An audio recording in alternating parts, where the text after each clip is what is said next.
नमस्कार, एक बार फिर से स्वागत है बिहार की 10 बड़ी खबरों में। रोजाना बिहार की खबरों को देखने के लिए चैनल को सब्सक्राइब कर लें। चलिए शुरू करते हैं आज की पहली बड़ी खबर। काराकाट से चुनाव लड़ेंगे भोजपुरी स्टार पवन सिंह, कहा मां से वादा किया था इस बार लड़ूंगा चुनाव। भोजपुरी स्टार पवन सिंह ने काराकाट से निर्दलीय चुनाव लड़ने का ऐलान किया है। काराकाट से एनडीए ने उपेंद्र कुशवाहा तो महागठबंधन ने भाकपा माले के राजा राम सिंह को उम्मीदवार बनाया है। अभी इस सीट से पवन सिंह ने चुनाव लड़ने का निर्णय लिया है, लिहाजा अब काराकाट सीट पर भी रोमांचक मुकाबला देखने को मिल सकता है। बिहार में आज से 3 दिन तक बारिश का येलो अलर्ट, 40 किलोमीटर घंटे की रफ्तार से चल सकती है हवा। 11 अप्रैल को पटना समेत 21 जिलों में 1-2 स्थानों पर हल्की बारिश, मेघ गर्जन और 30 से 40 किलोमीटर प्रति घंटे की रफ्तार से हवा चलने को लेकर मौसम विभाग ने येलो अलर्ट जारी किया है। मौसम विभाग की ओर से विभाग के विभिन्न जिलों में 11, 12 और 13 अप्रैल को बारिश होने की संभावनाएं जताई गई हैं। 11 अप्रैल को पटना, नालंदा, शेखपुरा, बेगूसराय, लखीसराय, नवादा, जहानाबाद, गया, भागलपुर, बांका, जमुई, मुंगेर, खगड़िया, बक्सर, भोजपुर, अरवल, रोहतास और भभुआ, औरंगाबाद जिले में 1-2 स्थानों में मौसम में बदलाव होगा। वैशाली में मुन्ना शुक्ला तीसरी बार चुनावी मैदान में, जेडीयू से हारे, अब आरजेडी ने दिया टिकट। बिहार की वैशाली लोकसभा सीट पर लालू एवं तेजस्वी यादव की पार्टी आरजेडी ने पूर्व विधायक विजय कुमार शुक्ला उर्फ मुन्ना शुक्ला को प्रत्याशी बनाया है। मंगलवार देर शाम जारी कैंडिडेट लिस्ट में इसकी घोषणा की गई। महागठबंधन के लिए वैशाली सीट हॉट बनी हुई है। एनडीए पहले ही प्रत्याशी घोषित कर चुका है। यहाँ से लोजपा रामविलास की प्रत्याशी वीणा देवी चुनाव लड़ रही है। मौजूदा सांसद वीणा देवी और बाहुबली मुन्ना शुक्ला के बीच वैशाली में सीधी टक्कर होती दिख रही है। मुन्ना शुक्ला यहाँ से 2 बार चुनाव लड़ चुके हैं, लेकिन कभी जीत नहीं मिली। एक बार जेडीयू के टिकट पर भी मैदान में उतरे, अब वे तीसरी बार आरजेडी के सिंबल पर वैशाली से कैंडिडेट हैं। बिहार के सरकारी स्कूलों की टाइमिंग में बदलाव, गर्मी की वजह से ग्राउंड असेंबली बंद। जी हां, बिहार में भीषण गर्मी पड़ रही है। पारा 40 के पार पहुंच गया है। शेखपुरा समेत कई जिलों में तो पारा 40 पार कर गया है। चिलचिलाती धूप में स्कूलों का क्लासरूम तपने लगा है, जिसके बाद छात्रों को भारी परेशानी का सामना करना पड़ रहा है। इसके बाद गर्मी को लेकर स्कूलों की टाइमिंग में बदलाव किया जा रहा है। बिहार के सासाराम जिले में जिला प्रशासन ने इसको लेकर एक आदेश जारी किया है। इस आदेश के तहत सुबह 8 बजे से सुबह 10 बजे तक स्कूल में पढ़ाई होगी। वहीं दूसरे जिले में भी अब स्कूल में टाइमिंग को लेकर आदेश जारी कर सकते हैं। इधर शिक्षा विभाग ने गर्मी छुट्टी की तारीखों का ऐलान कर दिया है। 15 अप्रैल से 15 मई तक गर्मी छुट्टी का ऐलान किया है। गर्मी छुट्टी के दिनों में विशेष कक्षा का संचालन किया जाएगा। इसमें हेडमास्टर समेत सभी शिक्षकों को आना अनिवार्य होगा। मनीष कश्यप ने कर दिया फाइनल, इस सीट से लड़ेंगे चुनाव, बीजेपी कांग्रेस पर निकाली भड़ास। जी बिहार के यूट्यूबर त्रिपुरारी तिवारी उर्फ मनीष कश्यप ने चुनाव लड़ने का मन बना लिया है। उन्होंने अपने यूट्यूब चैनल के माध्यम से बताया कि वह बिहार में पश्चिमी चंपारण सीट से चुनाव लड़ेंगे। हालांकि उन्हें अभी तक किसी भी पार्टी से सिंबल नहीं मिला है। माना जा रहा है कि वह निर्दलीय उम्मीदवार के तौर पर मैदान में उतर सकते हैं। मनीष कश्यप ने यहाँ तक कि पश्चिम चंपारण में जनसंपर्क अभियान भी शुरू कर दिया है। लोगों के साथ संबोधन का एक वीडियो मनीष कश्यप ने अपने यूट्यूब चैनल पर जारी किया है। इसमें वह लोगों से कह रहे हैं कि भाजपा यह कह रही है कि उन्हें कांग्रेस का सपोर्ट हो, दूसरी ओर कांग्रेस यह कह रही है कि उन्हें भाजपा का समर्थन प्राप्त है।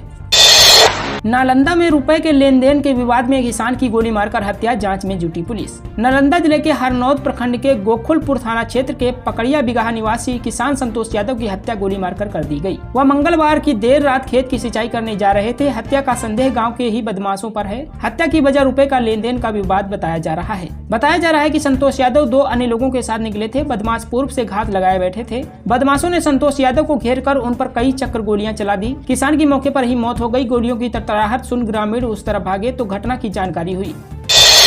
लालू यादव की ये 6 महिला उम्मीदवार देश के सबसे बड़े चुनाव में करेंगी दिग्गजों से मुकाबला। लोकसभा चुनाव 2024 में बिहार की 40 सीटों पर एनडीए गठबंधन में बीजेपी और जेडीयू ने एक महिला उम्मीदवार को टिकट नहीं दिया, तो चिराग पासवान की पार्टी लोजपा रामविलास ने 2 महिलाओं को टिकट देकर प्रतिष्ठा बचाने का काम किया। महागठबंधन इस पर बयानबाजी भी करती रही। अब राजद ने अपने 23 सीटों में 22 सीटों के प्रत्याशियों के नाम की घोषणा कर उसकी सूची सार्वजनिक कर दी है। और इस सूची में सबसे चौंकाने वाली बात यह है कि 22 प्रत्याशी में 6 महिला प्रत्याशी को मौका देकर राजद ने बीजेपी और जदयू को करारा जवाब दिया है।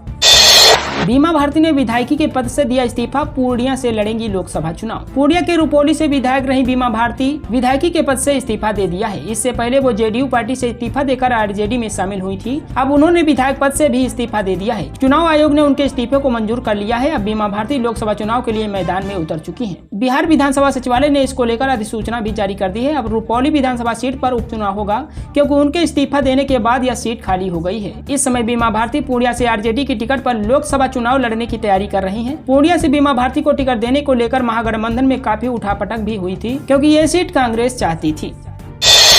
रबी सीजन में कटाई के लिए सरकार दे रही है कृषि यंत्रों पर 60% सब्सिडी। जब रबी की कटाई का समय चल रहा है, अप्रैल माह किसान गेहूं की कटाई शुरू करेंगे।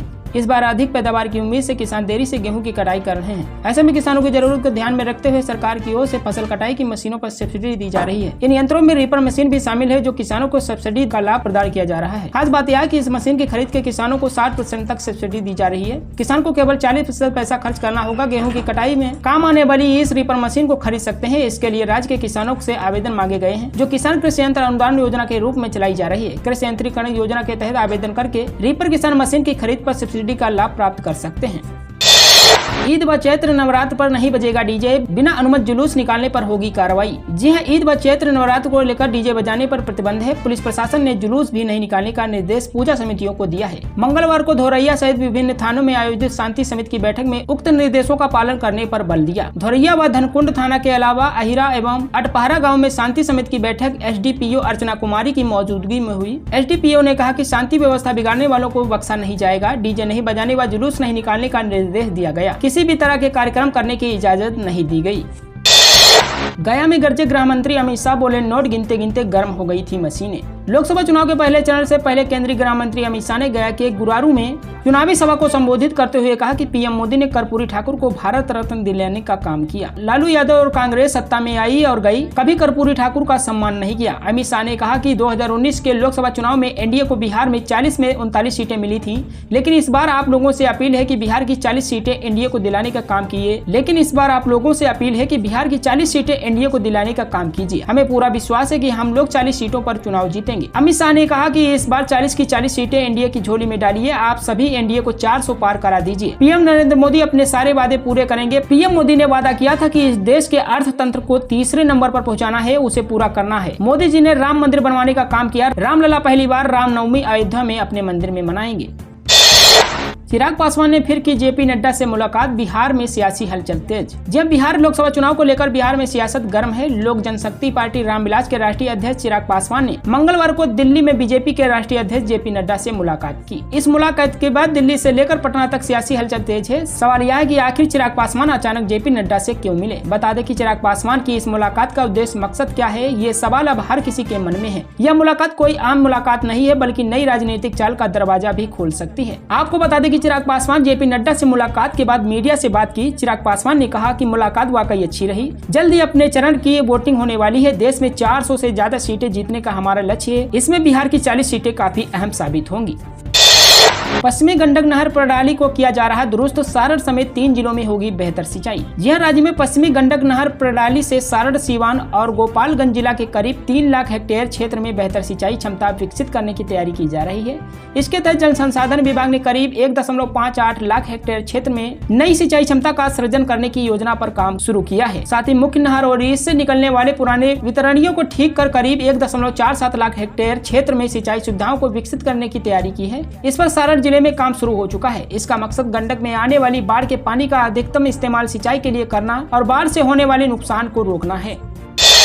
मुस्लिम पर्सनल लॉ को लेकर कांग्रेस पर बुरी तरह भड़के अमित शाह, बोले शर्म करो, कितनी बार देश को तोड़ोगे। लोकसभा चुनाव 2024 से पहले मुस्लिम पर्सनल लॉ को लेकर केंद्रीय गृह मंत्री अमित शाह कांग्रेस पर बुरी तरह भड़के हैं। उन्होंने बिहार के गया में बुधवार 10 अप्रैल 2024 को एक जनसभा के दौरान दावा किया कि कांग्रेस तुष्टीकरण करने वाली पार्टी है। कांग्रेस के लोग कहते हैं कि वे फिर से मुस्लिम पर्सनल लॉ लाएंगे, ऐसे में कांग्रेस वालों को शर्म करनी चाहिए। वह ऐसा कहकर और कितनी बार देश को तोड़ने का काम करेंगे। अमित शाह ने आगे कहा, मेरी आपसे प्रार्थना है कि इस बार बिहार की सभी 40 लोकसभा सीटें बीजेपी को जिता दें और देश भर में पीएम मोदी को 400 सीटें दिलाएं। भारत विश्व की तीसरी बड़ी अर्थव्यवस्था बन जाएगा। 2024 में बिहार में 40 में 31 सीटें एनडीए जीता था। 2019 में हमें 39 सीटें मिली। 2019 में हमें 39 सीटें मिली और इस बार 40 की 40 एनडीए की झोली में डाल दीजिए। पीएम मोदी को तीसरी बार पीएम बनाए और 400 लोकसभा सीट पार कराएं।